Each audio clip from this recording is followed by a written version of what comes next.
I'm Mindy Peterson, and this is Enhanced Life with Music, where we explore the ways music makes our lives better. My guest today has said, the heartbeat is the most basic, beautiful metronome. It is such a powerful, audible representation of life and of the human experience. My guest today is music therapist Brian Schreck, and he has incorporated this beautiful metronome of the human heartbeat into his palliative care practice by creating innovative and individualized heartbeat music recordings and projects. Brian is a board-certified music therapist who has been professionally serving people with a wide range of medical illnesses for almost 20 years. Brian has music therapy degrees from Berklee College of Music and New York University. He has been a therapist in Manhattan, Cincinnati, and Louisville. Welcome to Enhanced Life with Music, Brian. Oh, it is great to be here, Mindy. Thanks for having me. My pleasure. We're talking today about heartbeat music that incorporates the recording of an individual's heartbeat. How do you describe this heartbeat music when you explain what you do? And tell us also what inspired you to start creating music using heartbeats. Sure. So I like to think of this as a way for any of us to connect the internal world with the external world. So any of our patients that could be nonverbal, anyone that is sedated and intubated, this is a way that we can connect with their internal rhythm that is working very well in those moments to create something that could be very, very different depending on who the intended listener is. I hadn't thought about that, people being nonverbal, because I know that you also work with people who are verbal, but when you think about infants or, like you said, people who are sedated or in a coma or otherwise unverbal, then yeah, that's a great point. That's a part of them that is functioning fully and can be incorporated into this music. Yeah, so there was years I was working in intensive care, and we would create music with the entire family at the bedside. And I always believed that it was going, into them and that they were experiencing it somehow, just even passively. But I really wanted something more hands-on and tangible for the family to feel like the person that we are focusing on is at the center of this experience. And so to me, that was a way that we could connect with these people that had very challenging hospital experiences. But the other way that people could be involved in this, it started in perinatal hospice. So a lot of the work was then going with women who were expecting a baby that was not expected to survive. Ah, wow. So then we would document their ultrasounds as a record of their existence, but also as a way to connect with music as well. Thinking about lullabies and thinking about the work of Claire O'Callaghan and lullaments and creating a space for people to feel whatever they're feeling, but as a way to connect with their loved one, even if the time was very, very short. Sure.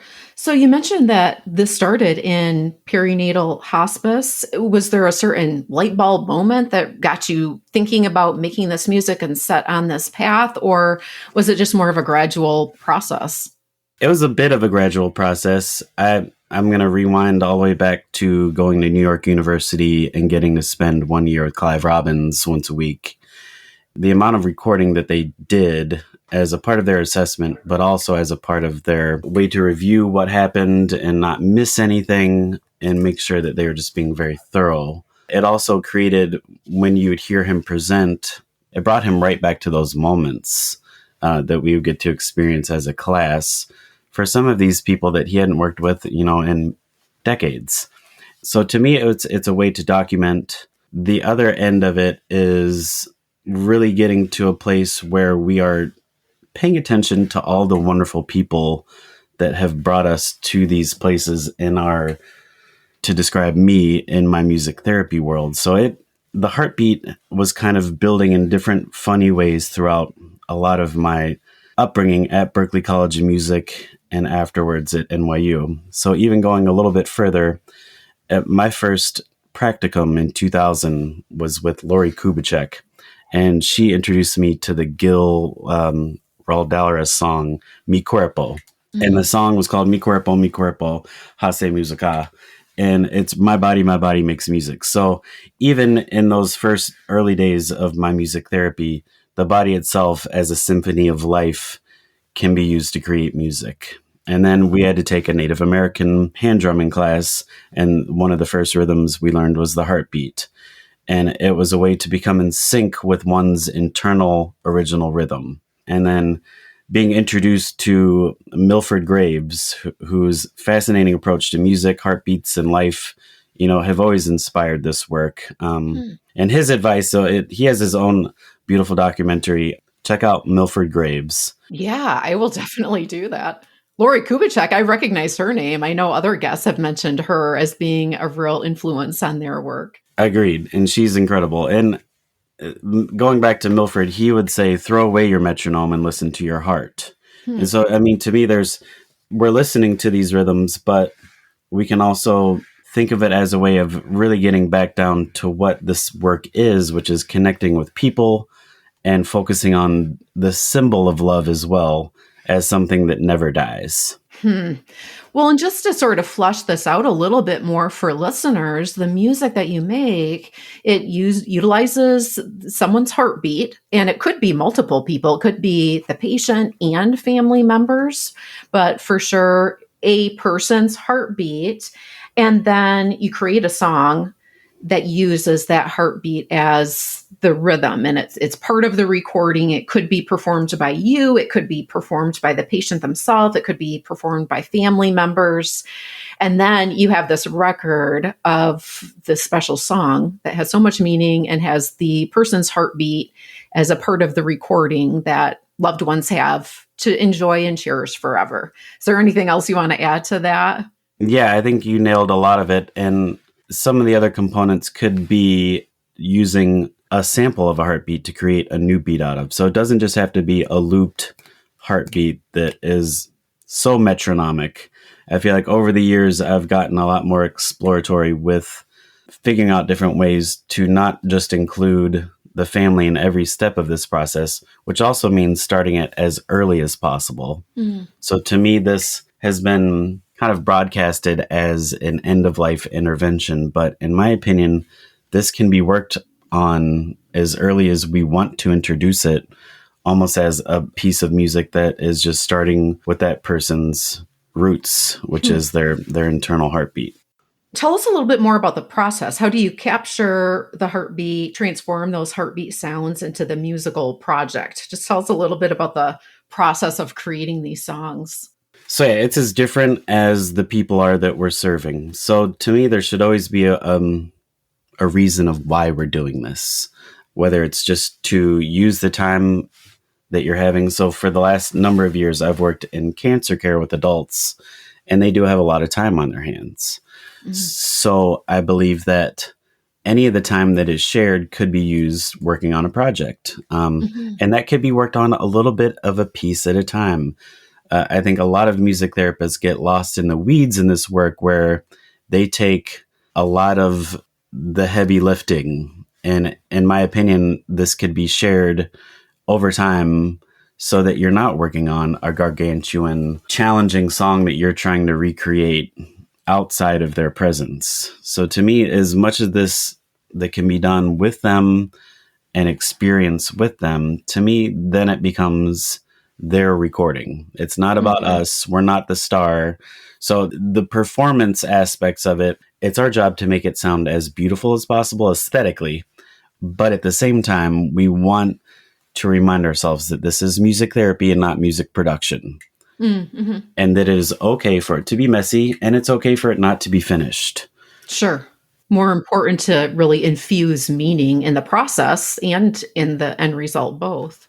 And that, I think, will also impact in a positive way their relationship they have with the recording, meaning how often will they listen to it. In the paper that I wrote through the Journal of Palliative Medicine, and that's titled Amplified Cardiopulmonary Recordings, Music Therapy Intervention and Adult Oncology Patients and Their Families. And it's just a preliminary program evaluation. So I just wanted to find how many people are listening to these afterwards. And it really made me start to think of, when did we introduce it? Was it done in the chaos of a very end of life experience? and that brings up all of those memories that were present in that day. And what I found is the earlier that I introduced this and began working with these families, hopefully the patient first to get as much as them. So to me, if they were talking, then they could share stories about why a certain song or piece of music is so important to them. And that could be the introduction to the piece. Mm-hmm. And then the heartbeat can come in, and it doesn't have to be the entire time. So it's really allowing the people with this family to become then the arrangers, the producers of it. I'm more of the executive producer to put it all together. But the more impact they have on making these decisions, the more personalized it is to them and their experience, and the more memories that are attached to those experiences. It hasn't been researched enough, but I have a feeling they have a much more positive interaction with these pieces of music versus something that they only listened to on an anniversary, or they've only listened to once and it made them sob. The point of this is not to make people feel like it's ripping their hearts out. It's really to give a voice to love and the patient that was unable to speak at the time. Beautiful.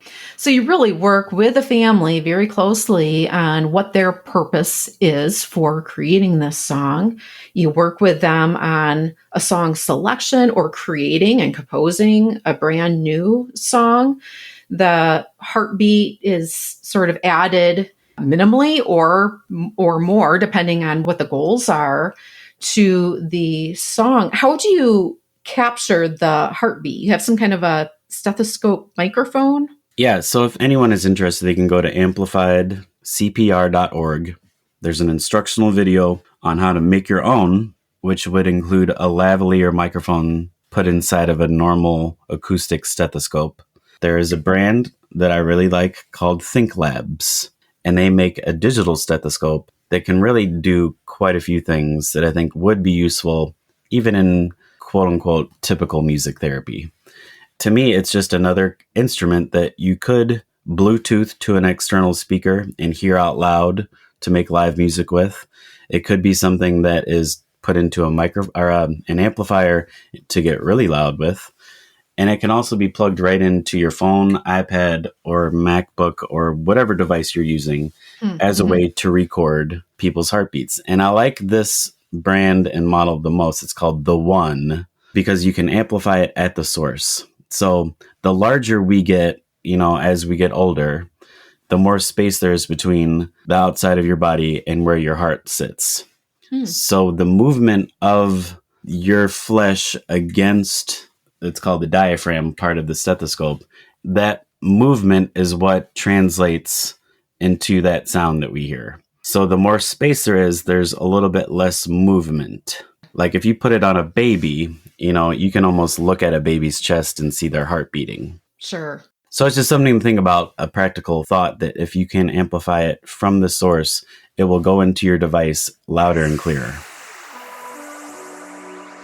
This is a quick break to tell you about Sonics, the service that I use to transcribe these episodes.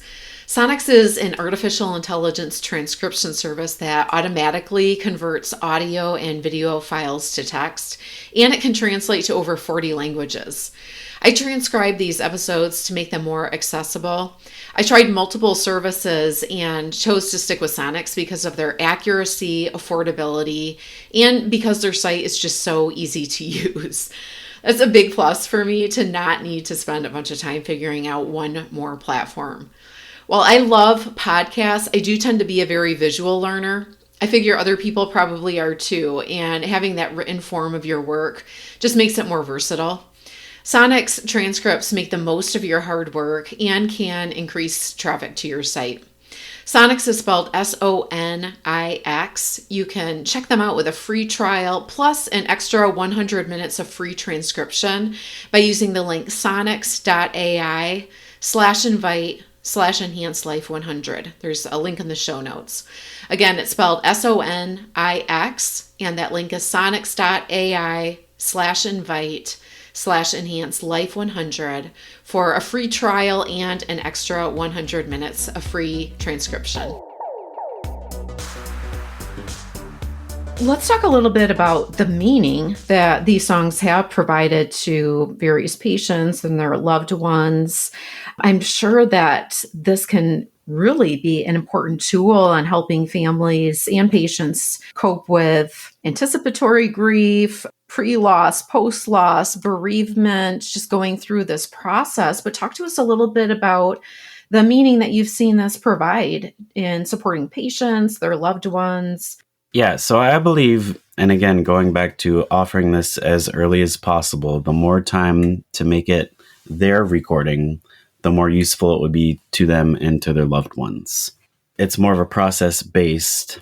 And over time, I feel like I've heard many different things of feelings of peace, of happiness, of creating something that they were not ever expecting to do.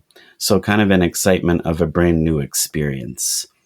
Some people have never written a song before. So this could be a rhythmic container just to get going on writing a song that is now something that could be celebrated and shared with their family, and a way to create legacy. If it's put on their private YouTube, it's something that can be accessed really from anywhere in any device.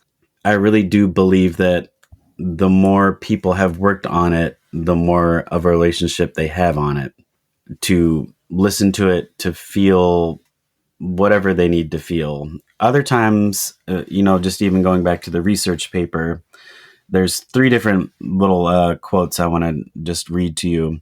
One participant stated, listening intensely for the first 6 months, afterwards, not so much. Another person said, we have listened to it on her birthday and our anniversaries. My kids listen to it on their own. They know exactly where it is. Another participant stated, I listen to it on occasion. It makes me think about a great vacation we had and her belting out this song in a restaurant. And then another one stated, I listen to it all the time. I just love it. It does me good to listen to it. My friends tell me to stop and that I should move on. And I am. This helps me. So I think there's all sorts of ways that people interact and use, if we're focusing on the grief aspects of this work and improvement of quality of life, I do believe that the longer that a person worked on this, it gives them more time to think about leaving a legacy. And if they're still talking, then we can record messages, stories, things like I love you. And all these things can then be cut and pasted through the family's consultation as well, to create something that is really remarkable and very individualized to this person. And some of these are played at funerals. Some of them are played at in the background of their photos that they make to give family members. I've had it played live in church to really celebrate someone's existence. And to me, again, it goes back to that feeling of love never dies. And the more that we can talk about this and be unafraid to talk about any of the stuff with our people and our patients, I feel the more time they have to work through this before things get too late. So this can still be offered very close to the end of life, but I do really believe that it changes, meaning that I don't know how often someone will want to revisit that memory of being in intensive care. Like, it's already something kind of challenging that they have to work through. Sure. Well, and grief takes all shapes and forms and is so individualistic that it makes sense that how people utilize these songs would also really vary by person. But what a gift to have that song at your disposal to access when you want to and in whatever way, shape, or form works best for you. Yes. And to me, it's also meant to be worked upon over time. In my last job at Cincinnati, we did bereavement support as a part of our pediatric hospice. So we could follow families up to 2 years post-death and continue sometimes to work on these recordings with the patient's voice, with their heartbeat, to create something new as well. So it can be something that can be built upon over time as a thread to continue working into bereavement. Well, and I think on your website, you mentioned that when somebody has a loved one with a serious illness, they feel an overwhelming sense of powerlessness. And just the process of creating these songs gives them something proactive, productive to focus on. It helps normalize the situation. It gives them a sense of control, a little bit of control just over the process. And you point out that that's really the foundation of music therapy, using music to help and support patients and their loved ones, addressing the different needs that they have and improving quality of life. So I thought that was Exactly. pretty great. Couldn't have said it better. You mentioned, I think on NPR, one story about a patient who had leukemia that just was such a powerful story. And I just wonder if you wouldn't mind telling that. It was about a patient named Nate. He had leukemia. He brought up the heartbeat song, and you asked if he wanted to make one. And his dad was not on board with us. You probably know what story I'm talking about. I do. Yeah. Go ahead. Yeah. It was such a powerful story. Do you mind just sharing that with listeners? It's my favorite one. And to me, this shows how someone may choose not to listen to these recordings for a little while. To me, this is a perfect example of a family member that was not interested really in this at all. And then coming across it about a year later. And just to clarify, the patient, was he a teenager or young adult? He was a young adult. So he was in his early 20s. Okay. And his dad was like, no, I'm not interested in participating in this process. Like, I'm not ready for that. Yep. So it really kind of brought up that he is going to die. Sure. And we weren't ready for that. And I understand that as well. And it's not meant to be a bulldozer. This is just, to me, over the years, it's worth offering these opportunities, whether they take them or not, even if it is a turnoff in some cases. But to me, it's our jobs to not be afraid of some of these situations, but also through your own evidence of your clinical life and how you've seen this be helpful to people. To me, then it is worth having a conversation about. They can always say no, of course. Yeah. But I always encourage them, even if they're not ready to listen to it now, they might want to in the future. Sure. So it's better to have it and never listen to it versus the other way around. Sure. So in this situation, dad's not interested. The patient is a 20-something young adult. He wants to do it. So he proceeds to create the song with you. And this is unbeknownst to his dad, I think. His dad didn't know that you were even doing this between the two of you, right? He knew that we were making recordings. He didn't know what they were of and, anything really specifically about what they were.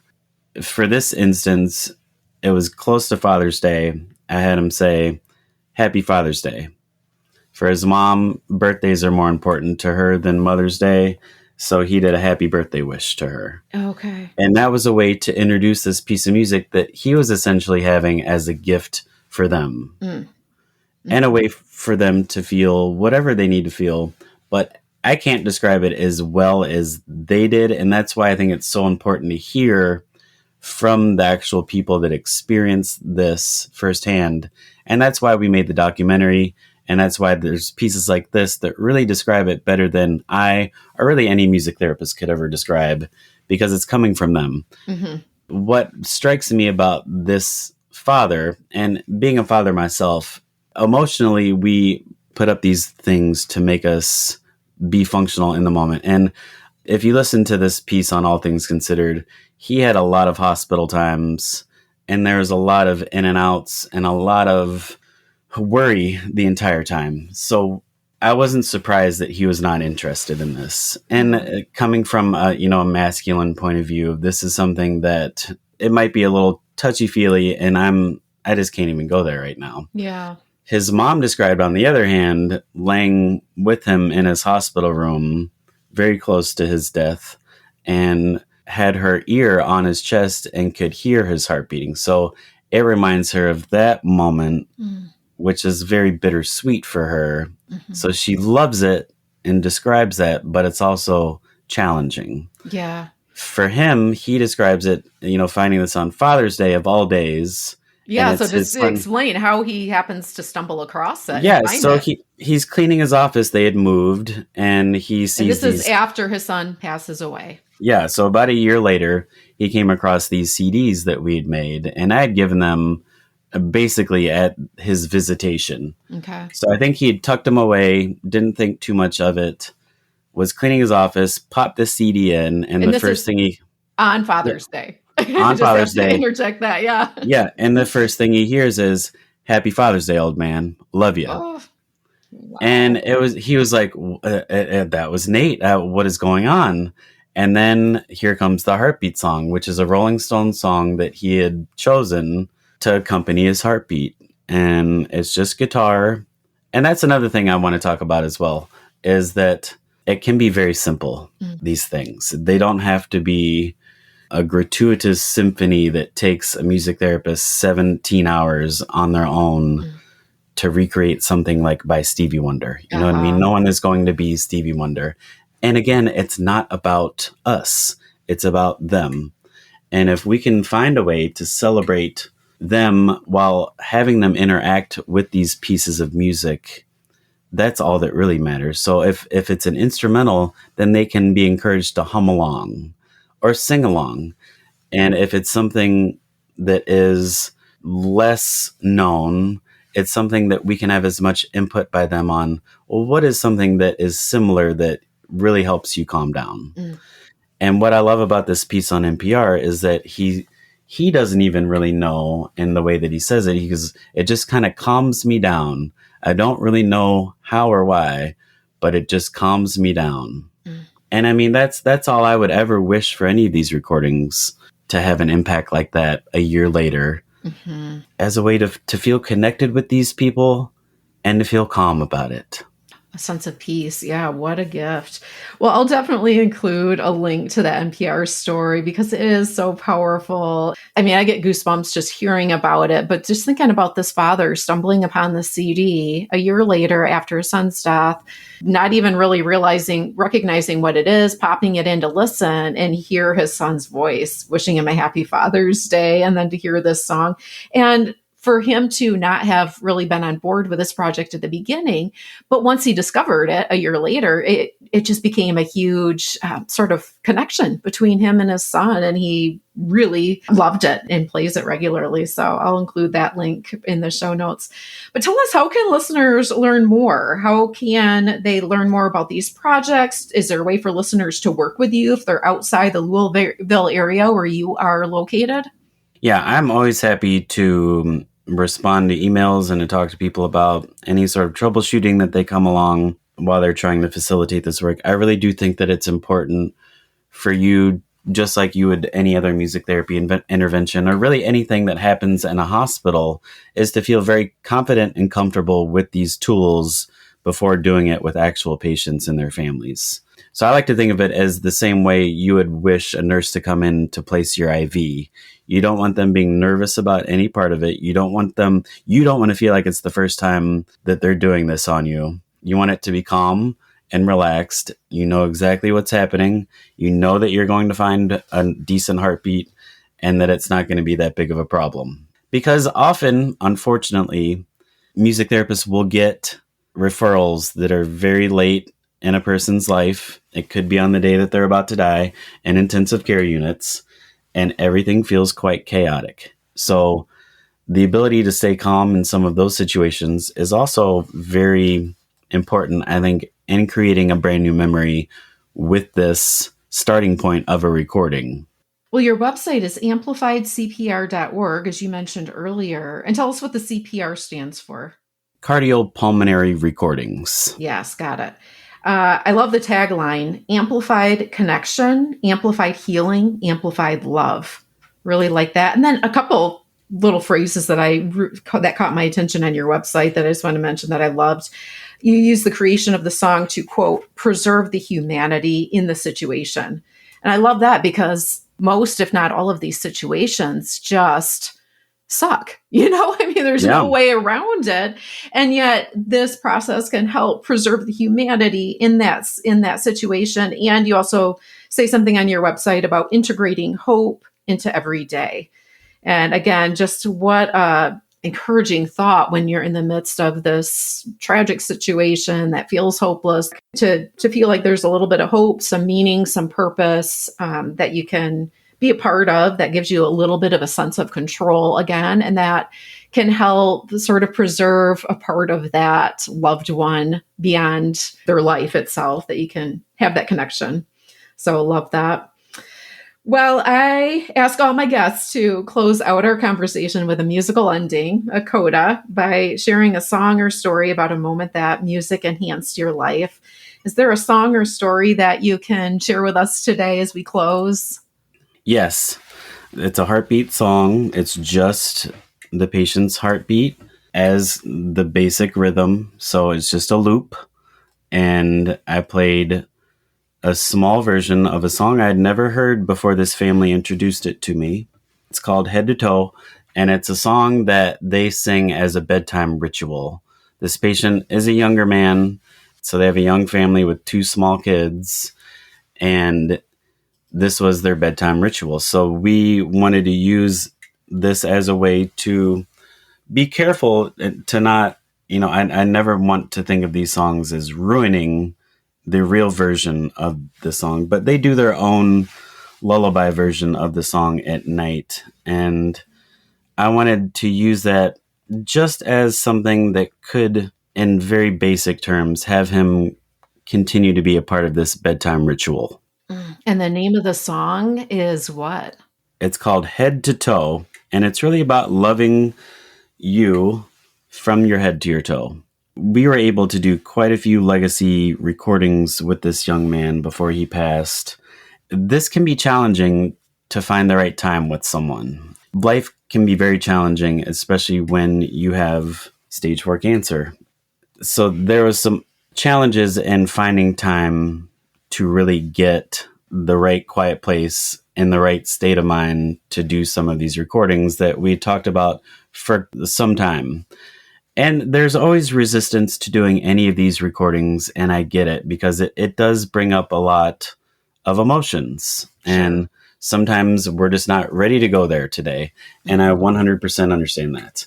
Another reason why I think it's important to do this as early as possible is when people are feeling well, they sound like themselves.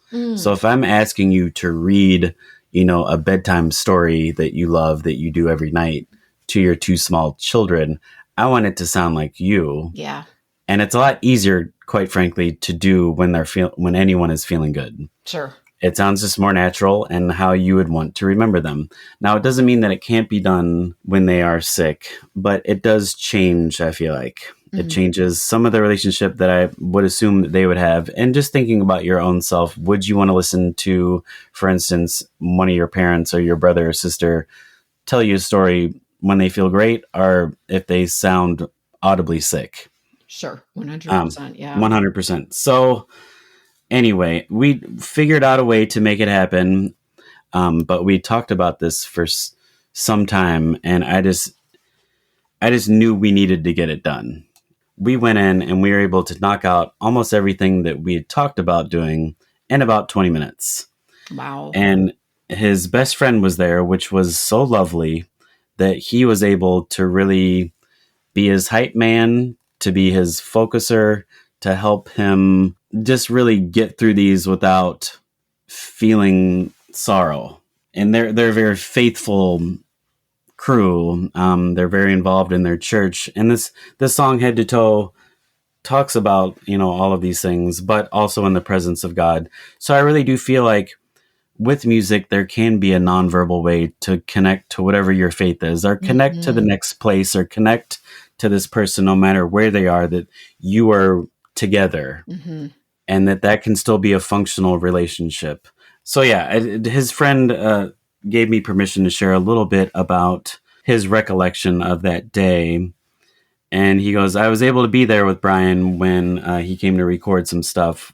He recorded his heartbeat, and then I helped him read a book. Before that, I got him awake enough to respond to the questions that Brian was asking. The questions were simple but complicated. He asked a few, and then, what do you want to say to each of your children, your wife, your extended family and friends? And each time he wasn't talking to us. He was talking to God. He was praying. He wasn't asked to pray. He just was. He was asked to talk to the person meant to hear the recording, but it was coming from a place of talking to God. And to me, this is the beauty and the importance of this work that can be looked upon, in the same reverence that we do to every patient that we serve, that is coming to a place of, you are so important that we are going to do whatever we can to take the best care of you, including making sure that we are taking care of some of these challenging things that are going to be helpful for your kids in the future. But he said that we weren't even in the room. It was the sweetest, most intimate, beautiful, and challenging experience I've ever had. Wow. And so that just shows what this legacy recording session can feel like to a participant who may not have been thinking that this is what we were going to do. And then his widow told me that this version of the song has become our favorite. And they even used it to make a precious memory kind of montage of the patient's funeral. Let's see, one more quick thing about it. And while you're looking for that, I'll just point out quick too that the widow, the family members, the friend expressly gave permission for us to play this They did. song as the coda in our conversation today. Yes. And she says that the boys and I listen to the song at bedtime every single night. It's the most precious piece of the person that we have to treasure on this side of heaven. Mm-hmm. And she just goes on to say that this ministry is amazing. And I'm very open to all faiths. I'd like to think that I'm serving them in a way that is really just getting to the bottom of their humanity, because we all deserve a legacy. Just being here on earth means that you are important enough to be celebrated and deserve legacy recording. To me, she was just able to articulate, was so open to this process. And then even though it was challenging to actually make it happen, we were able in a very small amount of time to create something that has been very important to them. And going back to the Heartbeat song, it's about a minute version of it. So it's another thing to think about. These don't have to be terribly long. If I'm making some of the musical decisions on my own, like in this case, I just wanted a simple version that took the very basic parts of the chorus, just so it's so familiar, and something that you could see humming as a lullaby in a way that was just simple and sweet. And I spent maybe 25 minutes on it. So hearing it, figuring out the chords, I basically do once the heartbeat is edited, I do one track of harmony, just chords, and then I do a simple melody. And it's meant for the listener to engage with it by either singing along with that melody or humming along or just thinking the words that may be very important to them. Yeah. Love that.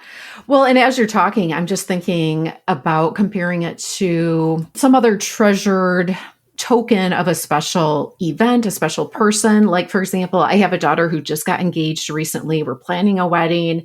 I've been married, my husband and I have been married for over 25 years. And do I look at my wedding pictures or my wedding video regularly? No, I don't. But it means so much to me to know that I have them. Yes. And when I want to pull them out and look at them, they're there. And I can do that. And I have access to those. And I think about this song like that too. It's such a gift. And whether you're listening to it regularly or you just have it when you need that special method of connecting to that person, you have it there at your disposal. So really love that concept. Me too. Anything else you want to say about this particular song before we play a little bit of Head to Toe? I chose it also because I like how much that they interact with it. They listen to it every single night, and it's become a part of their bedtime ritual where their dad is a part of. And it's just, again, it's going back to that connection of love that never dies and is always present whenever you feel like connecting with it.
Thank you so much to Brian and his patient's family for sharing that powerful story and song with us, and to Brian for all he does to enhance lives with music. As always, there are lots of links in the show notes with ways to connect with Brian and his work, view documentaries on his work, and access all the resources we discussed in our conversation. You'll also find a transcript of this episode and a list of related episodes you may enjoy, including an episode on chronic pain relief and management through music, putting joy on the menu for hospitalized kids, music as palliative care in a children's hospice, and more. You'll find today's show notes at mpetersonmusic.com/podcast. This is episode 168. All Enhanced Life with Music episodes are evergreen, so be sure to check out the back catalog for more ways that music can make your life better.